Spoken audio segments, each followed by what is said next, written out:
The gallery, please. Just while we're talking about ship types, if oil and gas development were to proceed in Hawke's Bay, how would that affect, in talking about logistical space, other aspects of the port itself? What would be the impact? What changes would be required, or what have you, to be able to handle that type of product?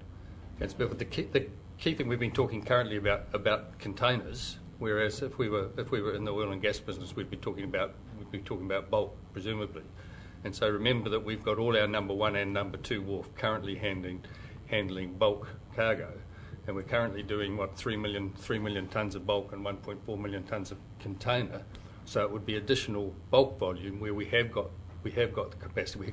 We've got the berth side capacity for it. What other installations we would need on port might be challenging in terms of storage, and we have to face that when we come to it. But for example, at the moment, we're just making up Ravensdown, who've had acid storage on the port, no longer require it. So there's a changing, revolving thing. So we would be able to handle.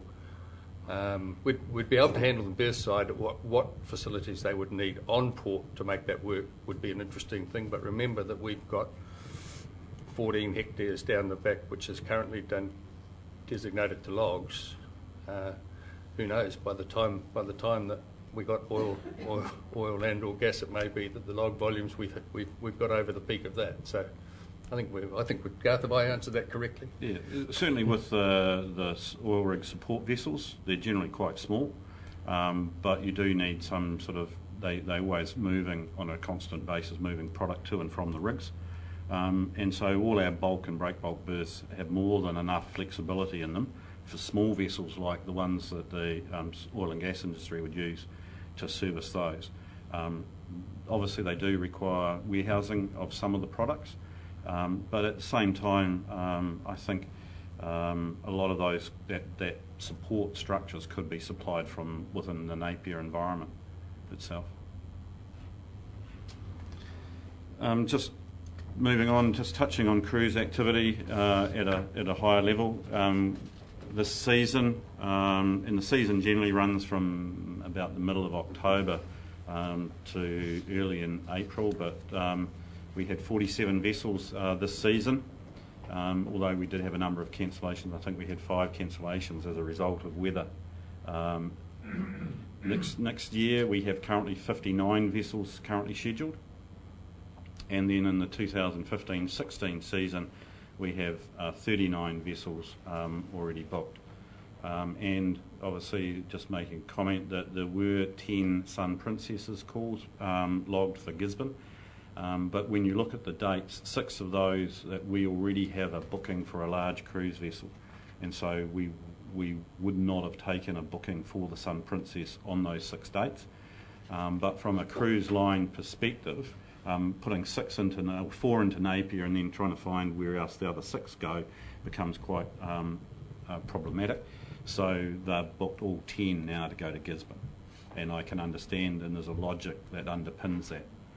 But obviously we're very keen to try and continue our relationship with the cruise industry in particular, and just some of the issues that are currently influencing the berth availability is one of those drivers. If we can't supply 2 berths, obviously we can generally take 1 large cruise vessel at any time.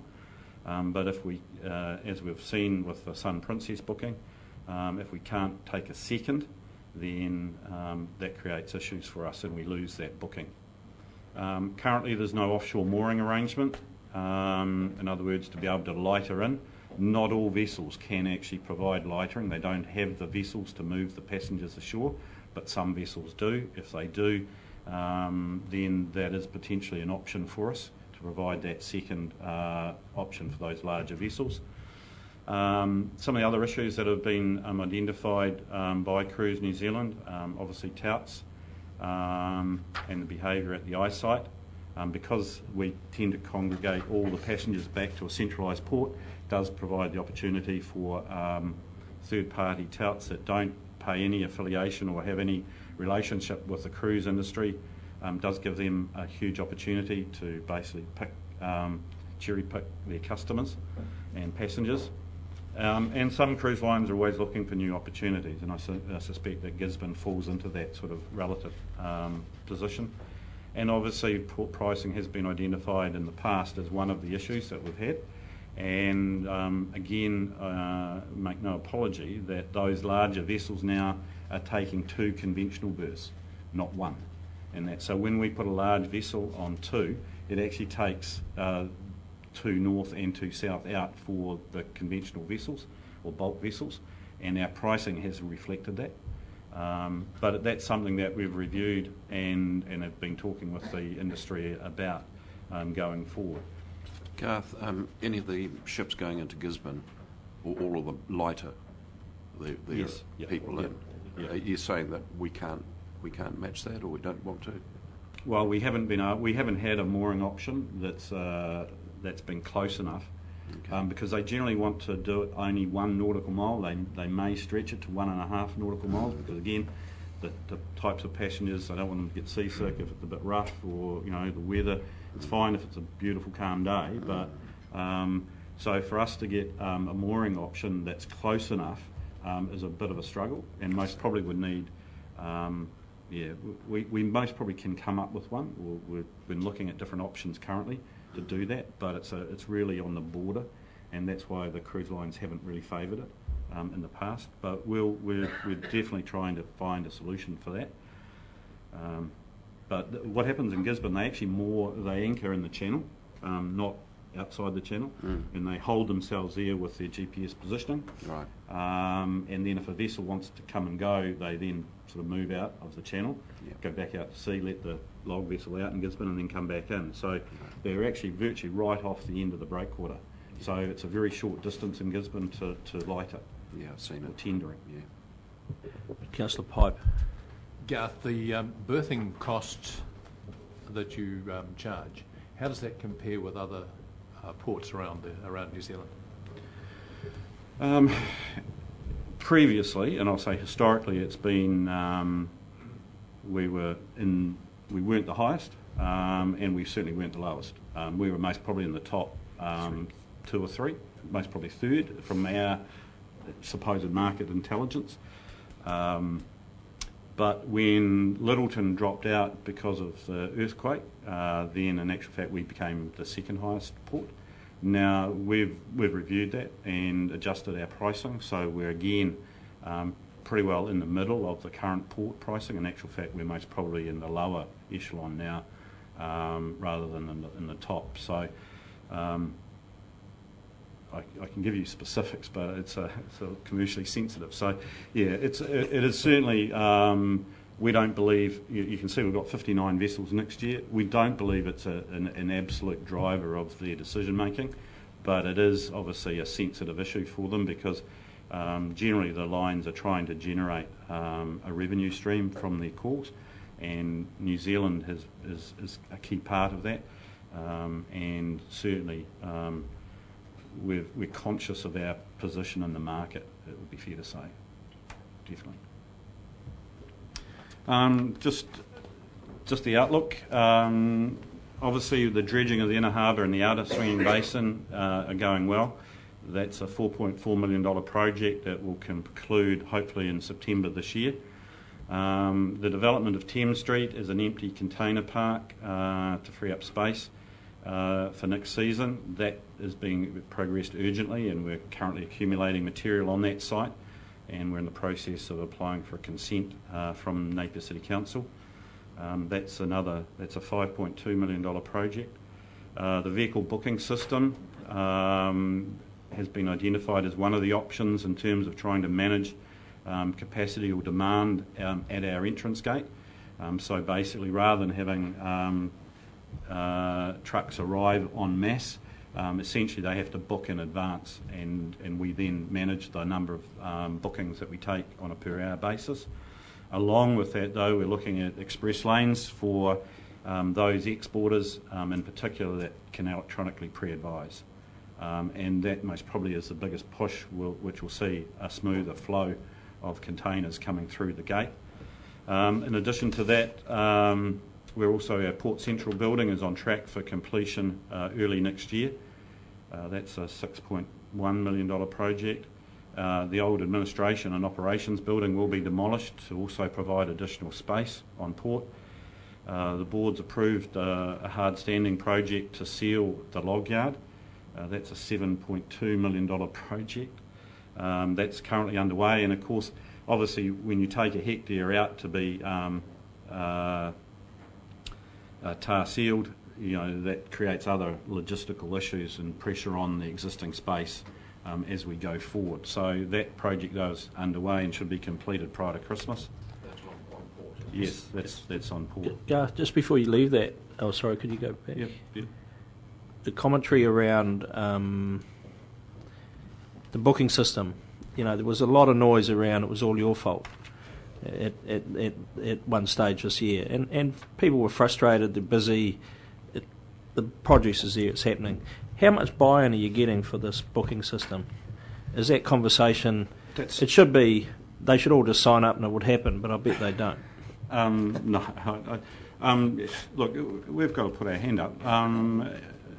We incurred significant congestion issues. Some of those were driven by decision making that we took or didn't take. In other words, the Thames Street development. In hindsight, I should have pushed it to go last year, not this year, and that would have created the space or given us the space we'd needed. But we didn't anticipate some of that uplift. We're talking with the industry currently, with the trucking companies. We're about to initiate a round of consultation with the exporters and pack houses, and that's in two phases. One is about the booking system, but the second is around pre-advising of containers. Obviously, they fill in the Carter's note, which has all the information that we need on port, and equally they do that for their CEDO, their customs export delivery order. So the pack houses have that ability to enter the data electronically, and all we need to do, or they need to do, is actually send it to us. So those two components are in discussion. We're likely to offer the transport company the opportunity to go to Australia to see the booking system in operation. And equally, though, we'll be talking with the exporters in particular. Now, the aim is to have it in operation well before Christmas. But there is currently Auckland's vehicle booking system. There is a cost associated with that, but we think that's a minimal cost relative to the advantages that can be driven by knowing they're going to get greater truck turn in the peak season. And equally with the same with the express lanes. So yeah, it's work in progress.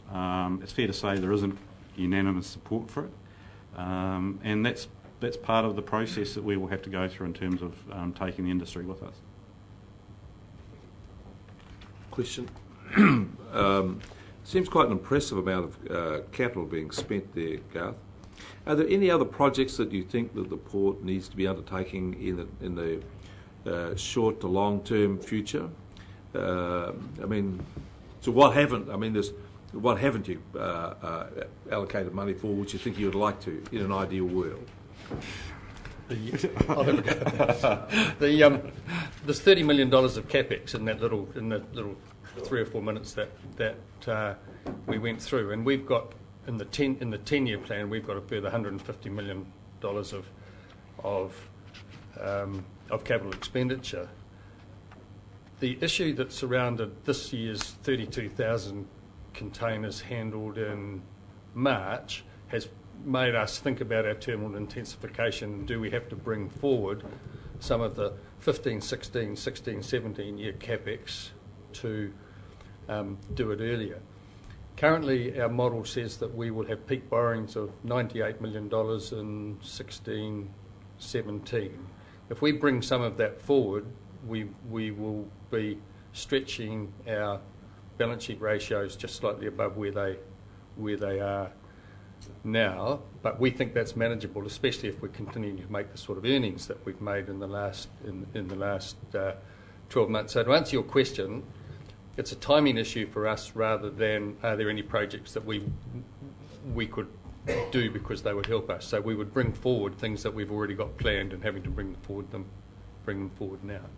And one of the key ones is, and Garth mentioned it, if we were to shift to gantry cranes, which then enables us to get across the wider berth, the wider ships, we would have to remodel the existing container wharf to carry the weight of the gantry cranes. That currently is not in our CapEx until year 6 or 7. It may well be that if we continue to get these increase in volume, that we might have to bring that forward to 15, 16, 16, 17. So it's a timing issue rather than a total dollar issue. Follow-up question. All of these things are connected. The council's rates, because a large part of the council's rates are paid for by the dividends from the port, our ability to go and invest money in the Ruataniwha Water Storage Scheme, and there's always an expectation that the port will provide more and more profit to help fund these other things. The issue here for me is that given that you've got quite an expensive amount of capital you want to expend, are our expectations being placed on the port to derive a profit such that it's constraining the port's ability to reinvest in itself and thereby maintain its efficiency and maximise its potential? It's an interesting question. I would have said that when you look at the dynamics around the board table at the port and the people that you've got on the port board, they need to satisfy themselves that they're getting a sensible return on the investment to meet the successful business mantra, if you like. So I would have thought, even if council said, are there any projects that you may do because you'd like to do but they don't meet your target rate of return, I guess my question is how that would be handled around the board table. So we've got a target rate of return of 8% after tax on shareholders' funds. We're not meeting it at the moment, but we're getting there in the 15-16 year, given our current plan. We think that that's an acceptable commercial rate of return that you, as the ultimate shareholder, should be expecting us to make. Have I answered it? No, that's a different question, but it's a very good one. See, it's just I understand the model in your head from being purely a commercial port, but it's not unusual for companies to reduce profit or pay no profit, no dividend out in a particular year to reinvest and redevelop their company. So there's always a tension between taking profits and reinvesting for the future. So the question I'm trying to get in my head, we have this, council wants the maximum it can from the port to keep rates low, subsidise rates. We want the port's profit to help invest in the Ruataniwha water storage. It seems to me the question I haven't quite got in my head, are we doing this in general terms at the healthiness and effectiveness of the port? Is it constraining you in ways? This is what I want to know. I can't ask this of HBRC because they've got an entirely different view of the world. Well, I mean, the last point in this slide that Garth's put up is the real issue, isn't it? Is unlikely to achieve our weighted cost of capital on investments in the initial period. So that's what I was saying, it's really a timing issue for us. So you could probably argue that we're waiting until we think we can get a sensible rate of return on new investments before we implement them, and you're suggesting, are there any that we should bring forward even though they will not be economic in the short term? Exactly. Yeah. We're on the same page now. Yeah. Yes. So there it is there. And that could be, we'll give Garth a chance to explain that in this slide. Thank you, Mr. Chairman. There's only a few slides to go, but in terms of growth initiatives, I think there's two key aspects that drive some of those. Obviously, new regional development does have an influence on the port, and we see that now in terms of the key stakeholders in the region. That's Penpack, Hines, McCain's, Silverfern Farms. All those big players actually do, as they continue to grow and invest in their own businesses, we're seeing that flow into our outcomes. And so again, that's one of the key drivers in terms of our growth. The other is obviously out-of-region opportunities, which often rely on a combination of things, not just what we do or not just our pricing. It's about warehousing, the whole logistics solution. It's about rail and road connections and WI and Winston Pulp is a key factor in that. It wasn't just a single driver that gave us the right outcomes. Plan Change 6, and again this is my presentation so I can present this. I see that perhaps as a negative in its current form, and maybe a significant limitation to development on the even current operations on the Hiratonga Plains. Depends. And so I just flagged that as a potential negative as opposed to there's quite a lot of positives sitting in the background. Certainly though, economic development though or the output from enhanced water supply, we would be a beneficiary of that. So I've got a somewhat positive view towards the water storage project in principle. Obviously, the Chairman's alluded to, we're re-evaluating all our CapEx program in the light of the growth that we've experienced. We weren't planning to be at this point in our time horizon, but in doing that, we're very careful not to potentially put assets at risk and end up with stranded assets. That's the last thing that we need to do in terms of going forward. The Chairman and obviously councillors certainly talked about this in terms of the weighted average cost of capital. Because some of these investments are likely to be staged, it's really difficult to get that level initially. And it's like everything. If you have a warehouse, you want to have it running at about 98% full, but as soon as you go over to 105%, you need a whole new warehouse, and then you only got 5% full, and you've got the rest empty. So you're never going to get that return immediately in the short term. So certainly a much longer term time frame. And to be fair, our board are very supportive of looking at those issues in a wider sense. It's not just a narrow focus. So I hope gives some reassurance to council that they don't just take an absolute return on investment approach in all the decisions that they're making currently. Just in terms of the long-term strategic direction, just a generic comment that it will be supply chains and their component parts that actually will be competing in the longer term. So in other words, it will be the transport operators, the port, the warehousing as a link from the exporter to the end market that will be competing against one another. Our alignment within that is going to be critical. And some of the issues, though, as we continue to grow, I think it's important the Council understands that there are risks around larger vessels, and I think Councillor Graham identified those if two port options do become a serious contender. Larger customers also mean they have more influence, and there's issues around that in terms of how they utilise that influence, but also the risks if one of those large customers was to change or to close. For instance, if Panpac was to close or if Hines was to close, then the risk to us is significant. Equally, as we continue to grow and our volumes continue to increase, the biosecurity risks need to be recognised in this region. We are totally dependent on basically horticulture and forestry. Food and fibre are key drivers, and so certainly biosecurity protocols shouldn't be lost sight of as a significant risk to our business model, and equally investment and or stranded assets as we continue to get bigger.